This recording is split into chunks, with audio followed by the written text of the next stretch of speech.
dan telah meninggal lebih daripada 7 tahun. Tak boleh diselesaikan. Sebab apa? Sebab kematian tu dah bertingkat-tingkat. Lepas tu dah ada cucu-cucu yang dah monopoli dah. Dah monopoli hati atuk tu tadi. Bila makcik nak buka balik file tak boleh. Pasal makcik kan bila nak buka file dia, cucu-cucu cakap, ni makcik ni adalah agenda makcik ni. Adalah agenda makcik ni. Yang dia tiba-tiba nak buka file ni, cucu dah risau dah. Dia sama ni dia pakai kereta atuk tu, dia pakai office atuk tu kan. Harta tadi kita nak boleh dimanfaatkan dengan segera. Kalau boleh, kita meninggal hari ni, kita nak tenang kan dekat sana, kita nak tenang dekat alam barzah. Tapi kalau kita tak selesaikan, adakah kita tenang? Rumah kita. Macam tadi, kalau kita pilih syarikat A, waris-waris perlu pergi ke pejabat pusaka kan, ataupun pejabat amanah tadi tu, trustee tadi tu untuk selesaikan. Tapi di wasiat syok, kami menyediakan peguam atau pewakil datang ke rumah untuk membuat khutbah pusaka secara percuma. Jadi ada kes yang dipanggil dalam masa seminggu je. Rasanya ada dia punya waris-waris dia yang duduk di luar negara. Jadi bila dia meninggal, dia terus panggil wasiat syok datang. Jadi wakil wasiat syok datang, terus bicarakan. Kami akan sediakan dokumen pelantikan wasi percuma, di mana kita melantik wasi kita. Maksudnya selalunya bila kita meninggal, waris-waris akan bersetuju siapa yang nak selesaikan kita punya pusaka. Tapi ni kita dah decide dah masa kita hidup ni. Kita dah tahu dah anak-anak kita siapa yang boleh buat kan. Katalah Along boleh buat ni, pasal dia nampak tanggungjawab masa hidup dia. Bagi kita pun lantiklah Along, anak kita yang sulung, untuk sediakan untuk menguruskan pusaka kita. Okey, jadi wasiat syok dah senang dah. Jumpa Along je lah nanti kan, untuk kita bantu dia pusaka tadi. Okey, lepas tu kita dapat wasiat 1/3 percuma. Wasiat 1/3 ni adalah satu dokumen yang kita boleh berikan kepada waris yang bukan waris qadim tadi. Bukan waris qadim. Macam tadi ada yang tanya kan, nak bagi pada ibu yang belum masuk Islam contohnya. Ayah yang belum masuk Islam, boleh kita bagi wasiat 1/3 percuma. Tapi dia mesti maksimum 1/3 sahaja. Ataupun ada yang nak berikan kepada rumah anak yatim. Dia tak ada keluarga, tak ada anak-anak, tak ada ibu bapa, dah tunggal dah hidup kan. Jadi boleh bagi kepada rumah anak yatim wasiat 1/3 ni. Ini sebenarnya ada bayaran dia, tapi kita bagi percuma lah sekiranya kita bersetuju untuk ambil package ni. Dan consultation ni, maksudnya kalau ada yang bersetuju nak jumpa dengan saya, nak jumpa dengan kawan-kawan saya, Cik Azlan, Cik Gani ke, nak jumpa untuk bincangkan benda ni, percuma juga, kita tak ada kenakan apa-apa kos. Dan selepas kematian, khutbah pusaka yang saya cerita tadi tu 24 jam selama 7 hari seminggu dan 24 jam sehari, boleh pilih masa untuk kami datang pun percuma. Dan pengurusan harta pusaka semua dia akan buat secara percuma. Jadi senang tak? Senang tak kalau kita ada lah package macam ni? Senang. Jadi kita nak pemudahkan kalau boleh. Kita doa hari-hari semoga dipermudahkan urusan. Kita nak yang senang tu. Jadi kita memudahkan kita orang, baru Allah memudahkan urusan kita, betul tak? Jadi kami dah sediakanlah satu platform yang terbaik untuk kita pilih, untuk kita buat. Okey, bayaran dia adalah sebanyak RM50 sebulan kepada yang berumur 45 tahun ke bawah selama 15 tahun. Kalau umur 45 tahun ke atas, bayaran dia adalah RM60 sahaja. Okey, jadi katakanlah dia tak akan meninggal sebelum 15 tahun. Kita baru masuk 6 bulan, tiba-tiba meninggal, waris tak perlu bayar dah baki tu. Kita ada satu tabungan yang kita sediakan untuk semua peserta. Dia tak akan, kalau kata meninggal sedang kita melanggan wasiat ni, waris-waris tak payah pening kepala dah. Memang dah bagi all FOC. Macam tu kan. Jadi seronok. Tadi siapa yang sempat tengok tadi video yang kita paparkan? Bagus tak? Maksudnya semua yang kata tadi pergi ke KWSP lah, pergi ke bank-bank, pergi ke tabung haji, nangis-nangis pergi nak siapkan kan. Suami pula tak boleh nak terima kenyataan, duduk termenung. Sebab apa jadi macam tu? Tu kisah benar. yang berlaku hari ni. Jadi kita tak nak benda tu berlaku dah kalau boleh. Kematian ni kalau boleh kita nak biarkan kematian tu satu rahmat, bukan satu bala. Kalau boleh kita nak kematian kita ni dirindui, dicemburui. Macam tu lah kan. Jadi biarlah kita pergi ni, walaupun harta 100,000, walaupun harta 10,000, walaupun tinggal motor sebiji, biarlah benda tu diselesaikan dengan cara baik. Itu je lah kan yang kita nak sampaikan hari ni. Okey. Jadi rasanya untuk ini kita boleh discuss kemudian lah, siapa yang berminat untuk tahu lebih lanjut. Okey, dan kami juga menawarkan peluang untuk menjadi perunding kami. Kita semua ni membawa wasilah ni kepada masyarakat, bersama-sama kita sediakan kan. Okey. Jadi ini bercerita tentang wasiat lah. 50 tahun dia berada di Malaysia ni, ramai lagi tak tahu apa dia PNB Investment ni. Okey, PNB Investment ni dia menyediakan satu platform untuk kita buat simpanan secara patuh syariah. Okey. Sebab apa kita hari ni kena ada instrumen simpanan ni? Pertama kita kena tahu tujuan kita, kan? Kalau dah meninggal tu tak boleh nak buat apalah. Tapi hari ni kita ada 10,000, 20,000 hari ni, kita nak buat apa dengan duit simpanan kita ni? Adakah kita nak biarkan saja benda tu menjadi pusaka? Ataupun kita nak grow dia lagi menjadi lebih banyak? Ataupun kita nak mendapat berkat daripada 10,000 yang kita ada ni? Okey, jadi kita kena tahu apa tujuan kita simpan 10,000 tu. Pertama, mungkin untuk persaraan kita. Mungkin untuk persaraan kita 10,000 ke, 100,000 ke, 200,000 ke, untuk persaraan kita. Yang kedua, untuk kita dah berkira-kira untuk selesaikan hutang kita. Kalau kita meninggal esok, hari ni kita ada hutang lagi 50,000. Kita ada simpanan 100,000. So kita dah cakap dah dekat anak-anak, esok kalau mak meninggal, 50,000 ni selesaikan hutang mak. Ada tak orang yang macam tu? Yang dia dah peruntukkan dah. Okay. Kita hari ni pakai gelang contohnya. Tapi gelang ni sebenarnya kita tahu dah, gelang ni esok buat mak punya ni pengurusan pusaka, ataupun mak punya ni lah perkebumian lah. Ni lah mak simpan gelang satu ni untuk uruskan mak esok kalau mak meninggal lah. Contohnya kan, ada saya pernah dengar benda macam ni kan. Jadi semua orang ada impian. Semua orang ada impian untuk selesaikan hutang, untuk buat satu tabung kecemasan. Ada orang kata adalah simpan sikit-sikit untuk sakit pening kan. Untuk sakit pening, simpan untuk sakit pening.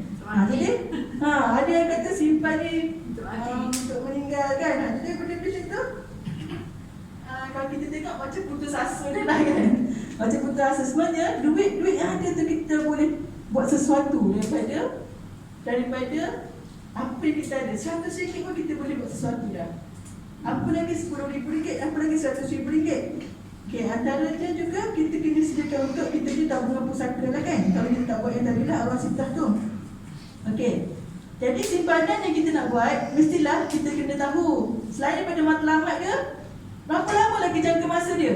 Pendek, sederhana, panjang. Kita rasa kita ni dekat mana? Kita pilih simpanan tu, kita kena pilih yang macam mana. Okay, hari ni saya dengan sukacitanya lah membawa satu berita gembira lah kepada semua yang suka untuk bersedekah tapi tak banyak, sikit-sikit je. Tapi benda tu berterusan sampai bila-bila. Dan kalau kita meninggal, bertambah-tambah lagi nilai dia. Okey, kita bawakan satu video yang eksklusif lah daripada PNB Investment, iaitu Dana Wakaf An-Nur, iaitu satu simpanan yang memberi nilai tanpa henti kepada semua yang hadir hari ini. Okay, kita boleh hayati video ini. Hari ini kalau kita memulakan simpanan ataupun pelaburan di PNB Investment melalui Dana Wakaf An-Nur ni dengan serendah RM100 sebagai permulaan dan RM50 setiap bulan, apa manfaat yang kita akan peroleh ini? Yang pertama, kita akan dapat tadi melalui kita punya video tadi. Pertama, kita akan dapat satu tabungan di PNB Investment, iaitu tabungan Dana Wakaf An-Nur, yang akan dilaburkan secara patuh syariah dalam Bursa Malaysia. Satu tabungan memang insya-Allah memang yang disahkanlah dari Security Commissionnya, Bank Negaranya. Tak ada ragu-ragu memang ni bukan kata scam ke apa. Memang RM50 ataupun RM100 tadi akan dilaporkan di dalam pasaran saham ataupun pasaran modal, equity, dan pertumbuhan dijangkakan 7 hingga 10% setahun. Dalam masa yang sama, bila kita masuk saja RM100, kita akan dapat 3 manfaat. Pertama, pertumbuhan modal, iaitu keuntungan daripada pelaburan. Dalam masa yang sama, bila kita masuk tu, kita ada sumbangan kepada dana wakaf, iaitu sebanyak 1% kepada dana wakaf. Okey, yang kedua, kalau kita meninggal, apa yang kita akan dapat? Satu tabungan takaful. Takaful yang akan diberikan 100%. Maksudnya, kita masuk RM100, kita akan dapat RM100 ekstra. Dan RM100 ekstra tu 30% akan diberikan kepada dana wakaf. Okey, yang ketiga, setiap tahun kita akan declare dividen. Okey, dividen tu 30% akan diberikan kepada wakaf, 70% akan balik kepada kita punya akaun pelaburan atau simpanan. Bagus tak? Bagus sangat kan? Jadi, kami sampaikan benda ni kepada semua. Itu saya cerita kalau RM100 lah. Kalau kita nak lebih lagi, mestilah kita nak invest RM10,000, RM20,000, RM100,000 kan? Tapi hari ni kita mulakan dengan apa yang kita ada dulu. Buka dulu akaun. Rezeki Allah bagi kita tak tahu. Tiba-tiba ada je rezeki terpijak lah. Rezeki orang nak bagi, kita tak tahu. Kita sentiasa meminta kepada Allah rezeki yang tidak disangka-sangka kan? Jadi, ada kita kena sediakan akaun dulu. Betul tak? Hari ni ada orang nak jadi jutawan tapi tak ada akaun. Macam mana? Macam kita transfer duit daripada Allah nak bagi transfer duit ni, nak masuk ke akaun mana? Tak ada. Pasal tak buka akaun. Jadi hari ni kalau yang belum buka akaun ni, boleh buka. Tak ada syarat apa-apa, cuma RM100 untuk permulaan. Boleh buka akaun dengan kami. Dan jangan transfer kepada kami. Transfer terus kepada PNB Investment. RM100 untuk kita bukakan akaun. Kalau apa pun berlaku, kita kena reda. Tu sebenarnya benda-benda kita akan latih dalam diri setiap peserta, dalam diri setiap ahli yang akan menyertai kami, untuk kami sama-sama bantu untuk kita naikkan ekonomi negara. Kita hari ni yang kena naikkan ekonomi negara. Bukan kita tunggu je. Oh, ni nak jatuh dah ni, nak jatuh dah ni, nak election dah ni, nak jatuh dah ni ekonomi ni. Jadi apa fungsi kita? Kalau ekonomi tu jatuh, apa fungsi kita? Fungsi kita tu lah yang nak naikkan balik ekonomi tu. Membantu untuk naikkan pulihkan ekonomi. Itulah yang akan dipersoalkan oleh Allah esok. Kami dah sampaikan dah peluang ni, kami dah sampaikan dah berita gembira ni. Okey, semua boleh sama-sama sertai, insya-Allah. Okey, kami datang ni dengan solution. Kami datang ni dengan satu amanah. Maksudnya, biarlah semua hari ni yang balik hari ni dah tahu dah apa kena buat lepas ni. Yang ni tak settle lagi, dah tahu dah kat mana dah kita nak tuju. Yang ni nak tambah, dah tahu dah kat mana nak tuju. Dia buka pelaburan ni 100 saja. Ya, betul. Pelaburan 100 saja. Pelaburan buka 100 je. Betul bulan-bulan kalau nak buat RM50 lah seterusnya. Kata kalau esok ada RM10,000, esok dah RM10,000. Kan, banyaklah sikit dapat menyumbang kan. Macam tu lah. Jadi, apa yang saya sampaikan ini, itulah yang saya diamanahkan untuk sampaikan. Jadi, saya maksudnya melalui pengalaman saya sebagai ialah sebagai orang yang pernah duduk dalam industri kewangan di Bank Islam. Benda sama juga yang kita cerita hari ni lah tentang pengurusan risiko. Pengurusan risiko di mana setiap sesuatu kita ni ada risiko dia. Tapi apa solusi kepada risiko tu kita kena tahu, kita kena sediakan, kita kena rancang untuk menghadapi situasi-situasi tu. Bukan kata reda je dengan apa berlaku dan biarlah tunggu orang nak buat, tunggulah orang nak bagi bantuan, tunggulah orang bagi sumbangan, tak boleh. Jadi kita hari ni ada kederat, ada tenaga, ada otak yang Allah kurniakan untuk kita ni. Otak kita hebat tau. Ada 10 trilion sel otak kita ni boleh kita gunakan. Kita jana pendapatan untuk kita bantu masyarakat kat luar sana, untuk kita bagi kepada anak-anak kita ilmu tu balik. Sampai kepada anak-anak. Benda ni bagus apa semua. Anak yang ke depan, kita support. Macam itulah kalau kita tak mampu lah. Jadi kalau kita mampu, kita buatlah. Kan selagi kita boleh lah. Okay? InsyaAllah, saya rasa itu je saja daripada saya. Saya minta maaf atas segala kekurangan. Dan yang baik itu semua daripada Allah, yang lemah itu daripada diri saya sendiri. Jadi saya bukalah kalau ada persoalan-persoalan lain yang boleh saya bantu, insyaAllah. Dan belakang, jelas sikit je lagi. Okey. Ya, laporan